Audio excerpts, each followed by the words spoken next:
नमस्कार दोस्तों, स्वागत है आपका मेरे चैनल कॉमिक्स लाइफ में। शुरू करते हैं मनोज कॉमिक्स की एक और मज़ेदार कॉमिक्स, ठगों का उस्ताद। यह है इस कॉमिक्स की दूसरी कहानी, टोपी का जादू। लेखक बिमल चटर्जी, चित्रांकन त्रिशूल कॉमिको। किसी समय एक गांव में शंकर नाम का एक गरीब लड़का रहता था। इतनी बड़ी दुनिया में उसका कहीं कोई नहीं था, ना माता पिता ना भाई बहन, पर शंकर था बड़ा परिश्रमी। एक बार उसकी मेहनत से प्रसन्न होकर एक किसान ने उसे एक बैल दे दिया। बेटा, मैं तुम्हारे काम से बहुत प्रसन्न हुआ। तुम्हें देने के लिए मेरे पास और कुछ तो नहीं है। तुम यह बैल ले जाओ, वक्त जरूरत पर काम आएगा।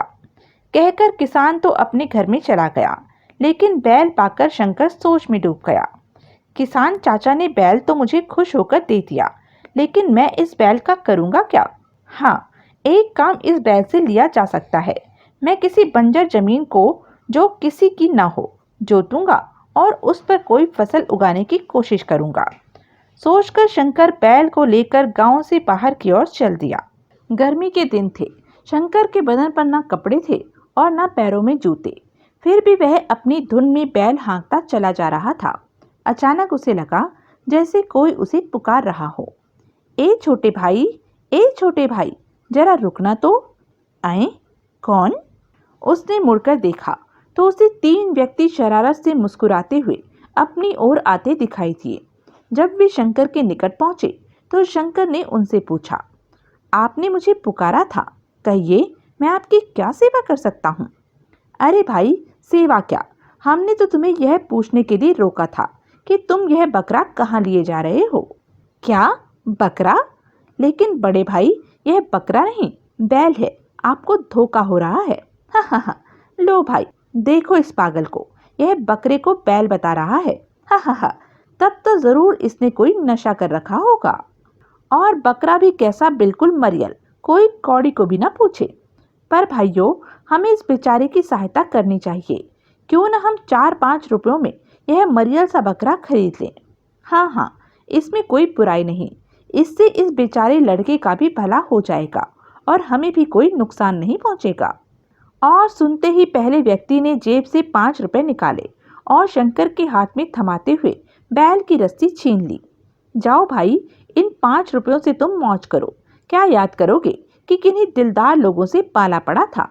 लेकिन भाई, मैं अपने बैल को बेचना नहीं चाहता। अपने 5 रुपए रखिए और मेरा बैल मुझे वापस करिए। इस पर पहले व्यक्ति के दोनों साथी एकदम गरज उठे। ए लड़के, बंद कर अपनी बकवास। एक तो हम तुम्हारा मरियल सा बकरा खरीद कर तुम पर उपकार कर रहे हैं, इस पर हमें ही आंखें दिखा रहा है। चल भाग यहाँ से, भाग। शंकर को समझते देर नहीं लगी कि वे तीनों मिलकर उसे बेवकूफ बना रहे हैं, लेकिन वे 3 थे और वह अकेला। ज्यादा चूं चपड़ करने पर वे तीनों उसे पीट पाट कर मुफ्त में ही बैल को ले जा सकते थे। अतः उसने चुप रहने में ही भलाई समझी और वे तीनों बैल को लेकर हंसते हुए अपनी राह हो लिए। हा हा हा, अब हम इस मरियल बैल को खिला पिलाकर तगड़ा करेंगे। हाँ भाई, भला उस पिद्दी से बच्चे के बस का कहाँ था इसे खिलाना। लेकिन अभी वे कुछ ही दूर गए होंगे कि एकाएक शंकर के दिमाग में एक विचार आया और वह दौड़कर उन तीनों के निकट जा पहुंचा। आप लोग बहुत दयालु हैं बड़े भाइयों। मेरे मरियल बकरे को सचमुच कोई न पूछता, पर आपने उसके 5 रुपए दे दिए। आपसे बढ़कर सज्जन मुझे कहाँ मिलेंगे। मेरा दुनिया में कोई नहीं है। यदि आप मुझे नौकर रख लें तो मेरे कुछ दिन सुख से कट जाएंगे। आए? नौकर? तीनों ने एक दूसरे की ओर देखा। मुफ्त में नौकर बुरा नहीं, क्यों न इसे अपने साथ रख लें। हाँ, मैं भी यही कहना चाहता था। इसे अपने साथ रखने में कोई बुराई नहीं। तीनों उसे साथ वाले नगर में अपने घर ले आए। शंकर बड़ा ही मेहनती और बुद्धिमान था। अपने काम और बुद्धिमत्ता की बातों से उसने कुछ ही दिनों में उन तीनों का दिल जीत लिया। वह उनके सारे काम करता, घर खर्च और पैसों का भी पाई पाई का हिसाब रखता। अतः तीनों उससे बड़े खुश थे। एक दिन शंकर उन तीनों के किसी काम से बाहर गया। जब वापस लौटा तो शंकर को एक विचित्र सी टोपी पहने लौटते देख वे आश्चर्यचकित हो उठे। अरे, यह जोकरों वाली टोपी तुम कहाँ से उठा लाए? यह टोपी जोकरों की नहीं है, यह एक करामाती टोपी है। इसे पहनकर बाजार में हर चीज मुफ्त में ली जा सकती है। इसी के कारण तो मैंने आज तक अपने खर्च के लिए आपसे कुछ नहीं मांगा। तीनों व्यक्तियों को शंकर की बात पर विश्वास नहीं हुआ। यह देख शंकर फिर उनसे बोला, लगता है आप लोगों को मेरी बात पर विश्वास नहीं हो रहा है। ठीक कहते हो, हमें तुम्हारी इस शेख चिल्ली वाली बात पर जरा भी यकीन नहीं हो रहा। तो ठीक है, कल आप लोग मेरे साथ बाजार चलिएगा, तब आपको इस टोपी की करामात देखकर अपने आप यकीन हो जाएगा। ठीक है, कल हम तुम्हारे साथ बाजार चलकर तुम्हारी टोपी का जादू देखेंगे। कहकर तीनों व्यक्ति अपने काम धंधे पर चले गए। उनके घर से जाते ही शंकर भी टोपी पहने ही घर से निकला और बाजार पहुंच गया। यह इस नगर का एक मशहूर ढाबा है, पहले इसी के मालिक को आईने में उतारता हूँ। शंकर ढाबे के भीतर पहुंचा और दुकान के मालिक से बोला, लाला जी, कल मैं अपने 3 मेहमानों को साथ लाऊंगा। पहचान के लिए यही टोपी पहने रहूंगा। वे जो जो खाए पिए और मांगे उन्हें दे देना, पर 1 पैसा भी नहीं मांगना। यह लीजिए पेशगी रकम, बाकी मैं बाद में हिसाब कर लूंगा। ठीक है भाई, जैसा तुमने कहा वैसा ही होगा। मैं अपने नौकरों को भी समझा दूंगा। इसी तरह शंकर ने वहां के 3 प्रमुख दुकानदारों को पेशगी रकम देकर अपनी योजना समझा दी। दुकानदारों को भला इसमें क्या आपत्ति होती।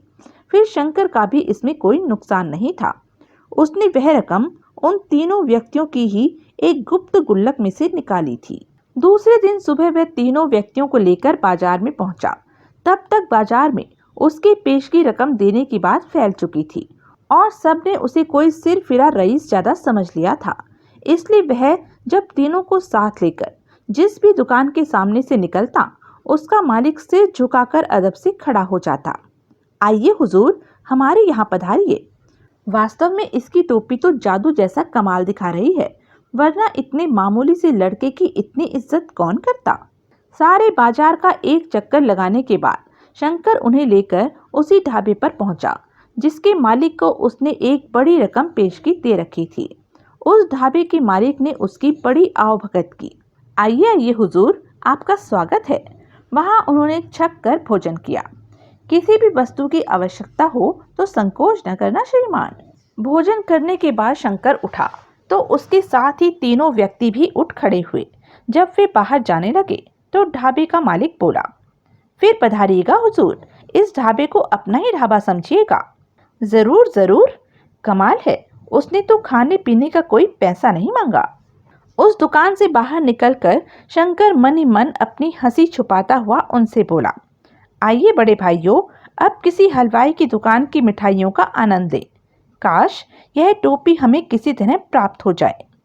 दूसरी और तीसरी दुकान में भी शंकर ने उन्हें खूब पेट भरकर खिलाया, इतना कि उसके बाद उन तीनों ठगों के पेट में अन्न के एक दाने तक की गुंजाइश न रही।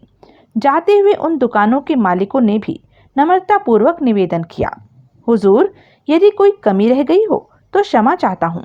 अगली बार फिर आइएगा, तब आपको किसी भी शिकायत का मौका नहीं मिलेगा। उन दुकानों से निकलकर शंकर ने फिर बाजार का एक चक्कर लगाया। पूरे बाजार के दुकानदारों ने जिस किसी भी दुकान के सामने से वे गुजरे उनको आदर से नमस्कार किया। इस तरह शाम हो गई। बड़े भाइयों, मेरे विचार से हमें रात का खाना भी यहीं कहीं किसी अच्छे से ढाबे पर खा लेना चाहिए। अब घर जाकर क्या बनाएंगे? बस बस छोटे भाई, हमारे पेट में तो अब जरा भी जगह नहीं, अब घर ही चलो। शंकर उन तीनों ठगों के साथ उनके घर वापस लौट आया। घर पहुंचते ही उनमें से पहला ठग बोला, भाई, यह टोपी तुम हमें दे दो, इसके बदले हम तुम्हारा बैल और अपनी सारी संपत्ति देने के लिए तैयार हैं। नहीं नहीं बड़े भाई, यह नहीं हो सकता। मेरे पास यही तो एक पैतृक संपत्ति है, मैं इसे किसी भी कीमत पर नहीं बेचूंगा। लेकिन जब तीनों ही उसके सामने हाथ पैर जोड़ने और टोपी खरीदने के लिए गिड़गिड़ाने लगे तो शंकर अपनी मन की प्रसन्नता को छुपाता हुआ कुछ उदास स्वर में बोला, बड़े भाइयों, आप लोगों ने मुझ पर बड़े उपकार किए हैं, अतः हाथ पैर जोड़कर मुझे लज्जित न कीजिए। मैं बैल और आप लोगों की सारी संपत्ति के बदले आपको अपनी यह करामाती टोपी देने के लिए तैयार हूँ। हुर्रे! तीनों ठग प्रसन्नता से उछल पड़े और उसी रात तीनों व्यक्तियों ने अपनी सारी संपत्ति शंकर को सौंपकर उससे टोपी ले ली। शंकर उनका सारा माल अपने बैल पर लाद कर उसी समय वहां से चल पड़ा और रातों रात उस नगर से बहुत दूर निकल गया। अगले दिन जब सुबह हुई तो तीनों ठग उठे और टोपी के जादू से पूरा ही बाजार खरीदने घर से निकल पड़े। सबसे पहले वे उसी ढाबे पर पहुंचे जहां शंकर के साथ उन्होंने छक कर भोजन किया था। टोपी के कारण दुकान के मालिक ने उन्हें फौरन पहचान लिया। आइए आइए हुजूर, मेरा सौभाग्य कि आप लोग दोबारा पधारे। कहिए आपकी खिदमत में क्या पेश करूं? तुम्हारे ढाबे में जो कुछ भी खाने पीने का सामान है बारी बारी से सब ले आओ। इतना बड़ा ऑर्डर पाकर ढाबे वाला खुशी से फूला न समाया और स्वयं अपने हाथों से खाने पीने की चीजें ला लाकर उनके सामने रखने लगा। हे प्रभु, ऐसे ग्राहक तो यदि रोज भेज दे तो कुछ ही दिनों में मैं माला माल हो जाऊं। वाह, कितनी चमत्कारी टोपी है। मालिक तो हमारी सेवा में हमारे कदमों पर बिछा जा रहा है। तीनों ने खूब छक कर खाना खाया, फिर डकार लेते हुए उठ खड़े हुए और बिना पैसे दिए ही बाहर जाने लगे। जनाब, खाने के पैसे तो देते जाइए, पूरे 100 रुपए बने हैं। क्या पैसे? टोपी पहने व्यक्ति ने भी टोपी दुकानदार की आंखों के सामने नचाते हुए कहा। ओ भाई, पैसे किस बात के? हमें पहचानो भाई, इस टोपी के जादू को पहचानो। उसकी यह हरकत देख ढाबे का मालिक एकदम क्रोधित हो उठा। वह काफी मोटा तगड़ा था और अकेला ही उन तीनों के लिए काफी था। उसने लपक कर टोपी वाले व्यक्ति की गर्दन नाप ली और 2-3 थप्पड़ जमाता हुआ कुर्राया। अब बताऊं तुझे किस बात के पैसे? जल्दी निकाल मेरे 100 रुपए। उफ, देते हैं भाई, मेरी गर्दन तो छोड़ो। और मालिक को पैसा देकर तीनों ने किसी तरह उससे पीछा छुड़ाया और ढाबे से बाहर निकलकर आपस में झगड़ने लगे। तुमने टोपी हाथ में रखी थी, शायद इसी कारण इसका असर ढाबे के मालिक पर नहीं हुआ। हाँ, यही बात है। तुम्हारी जरा सी भूल से हमें भरे बाजार में इतना अपमानित होना पड़ा। तुम इसे सर पर पहन लो। ठीक कहते हो, मुझसे वास्तव में भूल हुई, कहकर तीसरे व्यक्ति ने टोपी सर पर पहन ली और तीनों पुनः एक दुकान पर पहुंचे और वहां भी मन चाहे चीजें खरीदी। लेकिन जब वे उन चीजों की गठरी बांधकर चलने लगे तो दुकानदार ने उन्हें रोक लिया। जनाब, जो सामान आप ले जा रहे हैं वह मुफ्त का नहीं, इसके पैसे देते जाइए। पूरे 200 रुपए बने हैं। यह लीजिए खरीदे गए सामान की पर्ची। क्या? पैसे अदा करने के नाम पर उन बेचारों को कुछ सूझ न सका। वैसे भी अब उनके पास फूटी कौड़ी भी शेष नहीं बची थी। घबराहट में टोपी पहना व्यक्ति दुकानदार के सामने आकर अपना सिर हिलाने लगा ताकि दुकानदार टोपी से प्रभावित हो जाए, पर इसका उल्टा असर हुआ। दुकानदार ने उसे खींचकर एक थप्पड़ दे मारा। तड़ाक! उफ! उस थप्पड़ से टोपी उस व्यक्ति के सर से निकलकर पास ही रखी भट्टी में जा गिरी और हाय, हमारी करामाती टोपी! उससे पहले कि उन तीनों में से कोई उस टोपी को भट्टी में से निकाल पाता, फूस की टोपी जलकर राख हो गई। यह देख तीनों ही रोने धोने और चीखने चिल्लाने लगे। उनके रोने धोने से शीघ्र ही वहां अच्छी खासी भीड़ इकट्ठी हो गई। हाय, हम लुट गए! हाय, हम बर्बाद हो गए! हाय, हमारी करामाती टोपी! अरे कमबख्तों, आखिर हुआ क्या? कुछ मुंह से भी तो बोलो।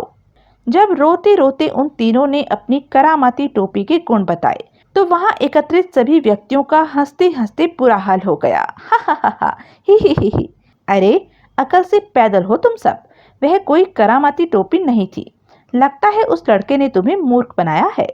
फिर जब दुकानदार ने उन्हें असली बात बताई तो उन तीनों के होश फाख्ता हो गए। क्या उस लड़के ने हमें मूर्ख बनाया है?